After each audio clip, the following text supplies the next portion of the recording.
Bonjour tout le monde, on est là le 8 mars, très nombreuses, très nombreux pour manifester pour la Journée internationale des droits des femmes.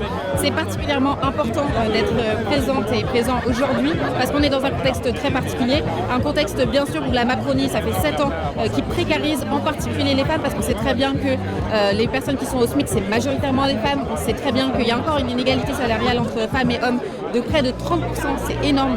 On sait très bien que parmi les 10 millions de pauvres dans ce pays, c'est encore une fois majoritairement les femmes. Donc c'est avant tout les femmes qui paient le prix cher de la politique de casse sociale et écologique menée par Macron.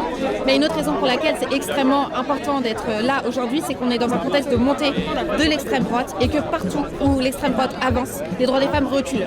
On l'a vu très clairement en Pologne où le droit de l'avortement a été attaqué. On le voit aussi dans l'Italie de Giorgia Meloni où des militants anti-IVG ont été autorisés à aller dans les hôpitaux là où les femmes vont pour se faire avorter. On le voit de manière flagrante avec le début du mandat de Trump aux États-Unis bien sûr, mais c'est aussi le cas ici en France.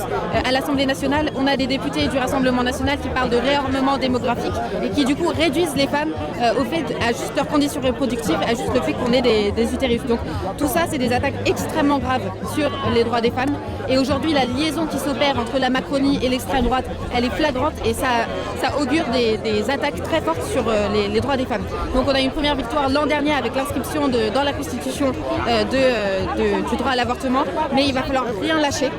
Et c'est pour ça qu'on vous invite aussi à venir le 22 mars manifester avec nous. Parce que là où les attaques sur les droits des femmes sont les plus violentes et les plus dégueulasses, c'est lorsqu'elles se conjuguent au racisme de l'extrême droite. Et on le voit par exemple avec la proposition de loi qui a été votée au Sénat sur l'interdiction des foulards dans les compétitions sportives. Et où là, on a l'islamophobie avec les attaques sur les droits des femmes.